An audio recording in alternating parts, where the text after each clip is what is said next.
नमस्कार दोस्तों, स्वागत है आपका साइंस जर्नी में। पिछले वीडियो 109 में आपने देखा ओल्ड टेस्टामेंट यानी कि यहूदी बाइबल में लुत जो कि अब्राहम का भतीजा था अपने दोनों पुत्रियों को गर्भवती करके 2 वंशों की उत्पत्ति करता है और इस तरह की तमाम व्यभिचार की घटनाएं यहूदी बाइबल में दी गई हैं और ऐसे ही व्यभिचार की घटनाएं ब्राह्मणवादी संस्कृत ग्रंथों में भी दी गई है। वीडियो 49 में, वीडियो 103, 104, 105 में मैंने इसकी डिटेल्ड चर्चा की है। इसी तरह आज हम यह देखेंगे कि ऋग्वेद में जो नियोग की घटनाएं दी गई हैं, जिसका वर्णन दयानंद सरस्वती ने अपने ऋग्वेदादि भाष्य भूमिका में किया है, उसी तरह की घटनाएं यहूदी बाइबल में भी देखने को मिलती हैं। वीडियो अंतिम तक देखिएगा, इसमें बहुत सारे व्यभिचार की घटनाएं आपको देखने को मिलेंगी और फिर आप क्लियरली यह जान सकेंगे कि यह ब्राह्मण ग्रंथ भारतीय दर्शन तो कतई नहीं है, ये हमारी मूल संस्कृति के ऊपर जबरदस्ती थोपे गए हैं। दयानंद सरस्वती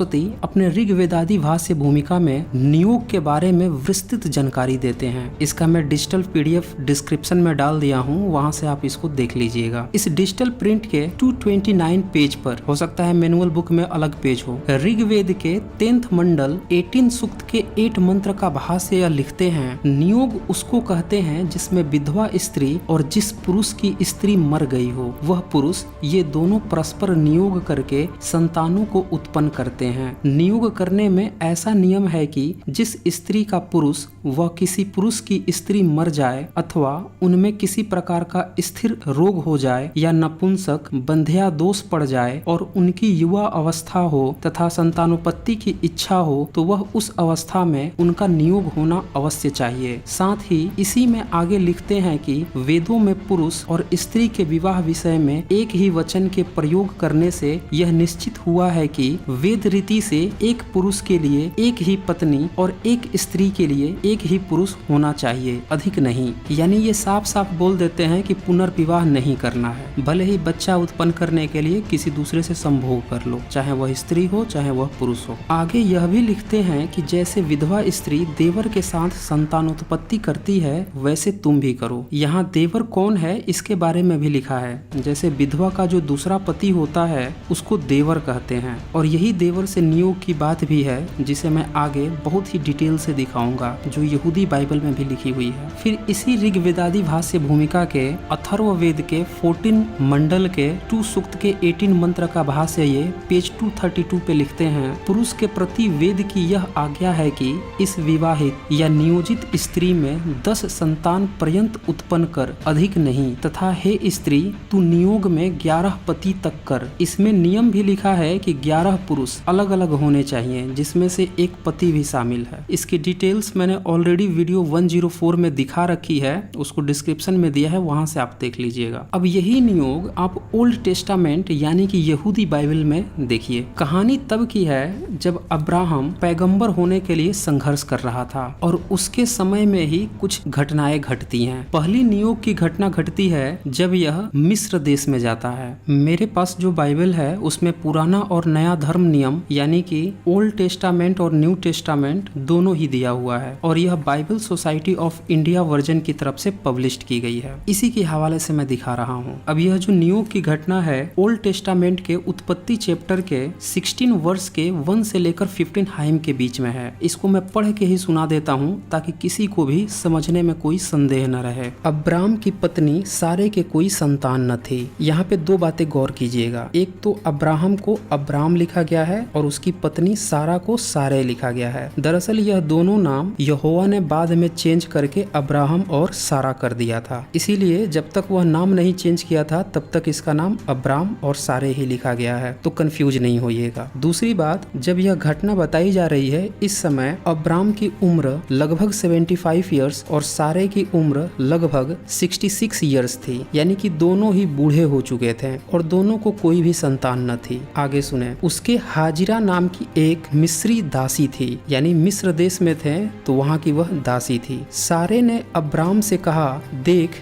यहोवा ने मेरी कोख बंद कर रखी है, इसीलिए मैं तुझसे विनती करती हूँ, तू मेरी दासी के पास जा, संभव है कि मेरा घर उसके द्वारा बस जाए। सारे की यह बात अब्राम ने मान ली। इसीलिए जब अब्राम को कनान देश में रहते 10 वर्ष बीत चुके, यानी कि अब अब्राम 75 से 85 ईयर्स का हो चुका है, और इसमें उम्र नहीं दिया हुआ है, लेकिन यह उम्र जब आप इस पूरे 16 वर्ष को पढ़ेंगे, 17 और 18 वर्ष को पढ़ेंगे तो आपको पता चल जाएगा। तब उसकी पत्नी सारे ने अपनी मिस्री दासी हाजिरा को लेकर अपने पति अब्राम को दे दिया कि वह उसकी पत्नी हो। वह हाजिरा के पास गई और वह गर्भवती हुई। तब उसने जाना कि वह गर्भवती है, तब वह अपनी स्वामिनी को तुच्छ दृष्टि से देखने लगी। यानी कि यहाँ पे दो बातें तो क्लियर है। एक तो वह दासी का मन नहीं था, लेकिन अब्राहम और सारा का मन था कि उसके साथ नियोग करके पुत्र उत्पन्न किया जाए। और दूसरी बात कि जब आप बिना किसी की मर्जी के करते हैं तो वह बलात्कार कहलाता है। तो जब वह तुच्छ दृष्टि से देखने लगी और बाद में वह भाग भी गई। इसका जिक्र इसी 16 वर्ष के 6 हाइम में लिखा है। सुनिए, अब्राहम ने सारे से कहा, देख तेरी दासी तेरे वश में है, जैसा तुझे भला लगे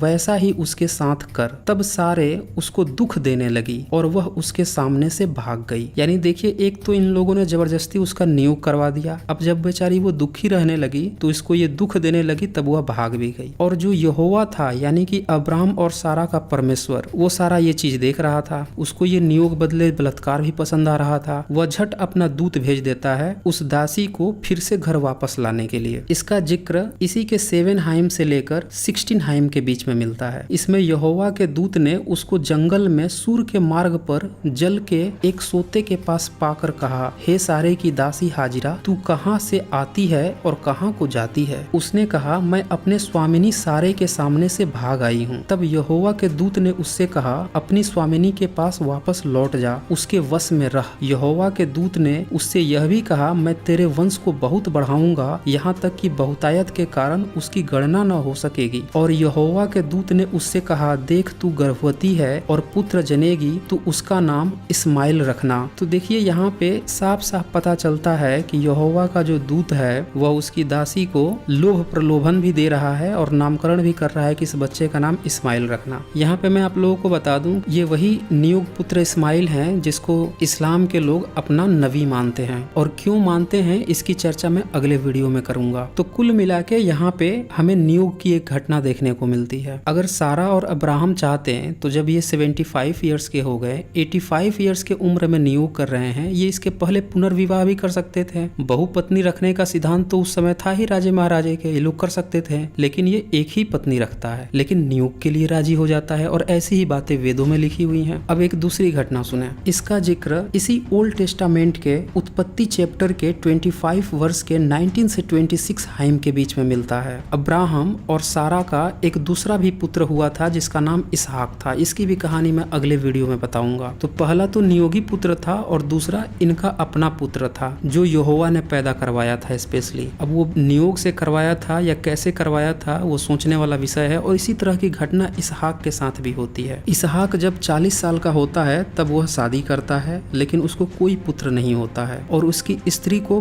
बांझ बता दिया जाता है। 25 वर्ष के 21 हाइम में लिखा है, इसहाक की पत्नी बांझ थी, इसीलिए उसने उसके निमित्त यहोवा से विनती की और यहोवा ने उसकी विनती सुनी। याद रखिए, यहोवा इंसान की शक्ल में था, बातें करता था, खाना खाता था। उसी की कृपा से 90 साल की सारा यानी अब्राहम की पत्नी गर्भवती होकर इसहाक को भी जन्म दे दी थी। अब इसहाक की पत्नी यानी सारा की बहू भी यहोवा से उसी तरह से संतान पाने की विनती कर रही थी और यहोवा विनती सुनकर उसे यानी इसहाक की पत्नी रिबका को गर्भवती कर देता है। अब हम सभी जानते हैं कि बच्चे कैसे पैदा होते हैं। क्या ये नियोग था? अगर नहीं आपको संदेह है तो मैं एक और उदाहरण देता हूँ, वहाँ से आपको बिल्कुल क्लियर हो जाएगा। यह अब्राहम के चौथी पीढ़ी की घटना है। यानी अब्राहम का पुत्र इसहाक, इसहाक का पुत्र याकूब जिसे इसराइल के नाम से भी जाना जाता है, और यही याकूब का या इसराइल का पुत्र यहूदा। इसी यहूदा से जुड़ा यानी कि ज्यूस आए हैं। इसका जिक्र ओल्ड टेस्टामेंट के उत्पत्ति चैप्टर के 38 वर्ष में मिलता है। कहानी यह है कि यहूदा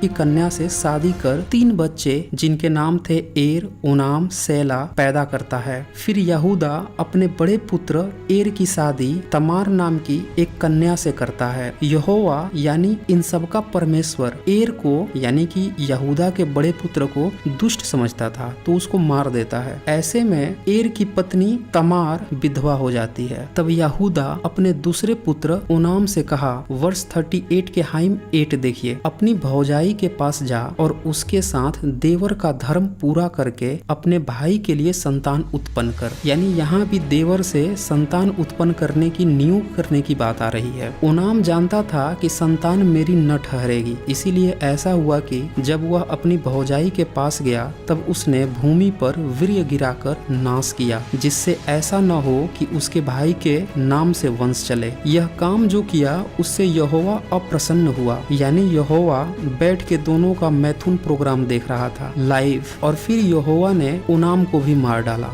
शायद उसे लाइव में मजा नहीं आया। धन्य हो ऐसा यहोवा। फिर यहूदा अपने तीसरे पुत्र सैला के जवान होने का इंतजार करने के लिए अपने बहू तमार से कहता है। यानी देवर नियोग प्रथा जो स्वामी दयानंद सरस्वती ऋग वेदादि भाष्य भूमिका में 20th सेंचुरी में बता रहे थे, उसका कहीं न कहीं जड़ यही यहूदी बाइबल ही थी। यह व्यभिचार यही नहीं रुकता है। इसी उत्पत्ति चैप्टर के 38 वर्ष के 12 से 30 हाइम में इस बात का जिक्र मिलता है। इसमें यहूदा अपनी बहू तमार को वैश्या समझकर गर्भवती कर देता है। इसको मैं पढ़ के सुना देता हूँ ताकि किसी को बिल्कुल भी संदेह न रहे। 38 वर्ष के 12 हाइम में लिखा है, बहुत समय के बीतने पर यहूदा की पत्नी जो सूबा की बेटी थी वह मर गई। फिर यहूदा शोक के दिन बीतने पर अपने मित्र हीरा अदुल्लामवासी समेत अपनी भेड़ बकरिया का ऊन कतरने वालों के पास तिम्नाथ को गया और तमार को यह समाचार मिला, तेरा ससुर अपनी भेड़ बकरियों का ऊन कतराने के लिए तिम्नाथ को जा रहा है। तब उसने यह सोचकर कि सैला सियाना तो हो गया पर मैं उसकी स्त्री नहीं होने पाई, अपना विधवापन का पहरावा उतारा और घूंघट डालकर अपने को ढांप लिया और एनेम नगर के फाटक के पास जो तिम्नाथ के मार्ग में है जा बैठी। जब यहूदा ने उसको देखा उसने उसको वैश्या समझा क्योंकि वह अपना मुंह ढांपे हुई थी। अब यहाँ पे नोटिस करने वाली बात है कि वह अपना मुंह ढके हुई थी तो इसीलिए उसने वैश्या समझ लिया। यानी कि आज से 3000 वर्ष पूर्व जो औरतें मुंह ढक के रहती थी यानी बुर्का पहन के रखती थी उसको लोग वैश्या समझते थे। आगे सुने, वह मार्ग से उसकी ओर फिरा और उससे कहने लगा, मुझे अपने पास आने दे। अब यहाँ पे यहूदी बाइबल लिखने वाले राइटरों को बहुत ही शर्म महसूस हुआ होगा, इसीलिए उन्हें ब्रैकेट में यह लिख दिया क्योंकि उसे यह मालूम न था कि वह उसकी बहू है, जबकि यह हिस्सा अलग से लिखा गया है। यहूदा ने कहा उसे वैश्या समझकर कि मुझे अपने पास आने दे। उसने कहा, यदि मैं तुझे अपने पास आने दूं तो तू मुझे क्या देगा। और फिर इस तरह की बातें होती हैं। और फिर 18 हाइम में तब उसने उसको वे वस्तुएं दे दी और उसके पास गया और वह उससे गर्भवती हुई। कुल मिला के यहूदा अपनी बहू को ही वैश्या समझ के उसको गर्भवती कर देता है। और इसी में आगे 24 हाइम में लिखा है, लगभग 3 महीने के बाद यहूदा को यह समाचार मिला, तेरी बहू तमार ने व्यभिचार किया है, वरन वह व्यभिचार से गर्भवती भी हो गई है। तब यहूदा ने कहा, उसको बाहर ले आओ, वह जलाई जाए। तो इस तरह से देखा जा रहा है कि एक तो उसने उसे गर्भवती कर दिया, फिर उसे जब पता चलता है कि उसकी बहू गर्भवती है तो फिर उसे जलाने की भी बात कर रहा है। तो फिर वहाँ पे बहू उसकी पोल खोल देती है, बोलती है कि नहीं, किसी ने मुझे गर्भवती किया है और उसके जो दिए हुए उपहार थे उसको दिखाती है। तो कुल मिला के इन कहानियों से यह पता चलता है कि जो वेद में पुराणों में व्यभिचार की बातें दी गई हैं, जो नियोग की बातें की गई हैं, वो सारी की सारी इसी यहूदी बाइबल से कॉपी पेस्ट की गई है। भारत के जो मूल दर्शन है, जो कल्चर है, उससे तो ये बिल्कुल ही अलग हो जाती हैं। और ये जितनी भी व्यभिचार की घटनाएं हैं सारी की सारी अब्राहमिक रिलीजन्स में देखने को मिलती है। साथ ही एक बात और गौर कीजिए कि यहाँ पे जितने भी यहूदी बाइबल हैं या फिर ये जो वेद हैं, इन सब में औरत की महिमा भी काफी गिराई गई है। और यहाँ पे भी आप देख रहे हैं कि जितने भी व्यभिचार हो रहा है उसकी शुरुआत हमेशा ही औरत से बताई जा रही है। यानी कि लिखने वाला पुरुष है और जानबूझ के वो सारे व्यभिचार की घटना औरत औरत पे थोपना चाह रहा है। जैसे कि पिछले वीडियो में भी आपने देखा कि जो अब्राहम का भतीजा लुत था उसकी दोनों बेटियां थीं, उससे व्यभिचार का इनिशिएशन कराने की कोशिश की गई। उसी तरह यहाँ पे भी हम देखते हैं कि जो इसकी बहू है तमारा, उससे इनिशिएशन करवाया जा रहा है। अब्राहम और सारा के भी केस में हम देखते हैं कि वहाँ भी सारा ही खुद अपने दासी को लाके परोस देती है अपने पति के पास कि तू इसका नियोग कर दे। तो इस तरह से हम देखते हैं कि व्यभिचार इन अब्राहमिक रिलीजन्स में, वेद में, पुराणों में कूट कूट कर भरी पड़ी हैं। इसकी डिटेल्स आप वीडियो 103, 104, 105 और 49 में आप देख सकते हैं। तो दोस्तों इस वीडियो को ज्यादा से ज्यादा शेयर कीजिए ताकि सभी लोगों को सच पता चल सके। तो आज बस इतना ही, धन्यवाद।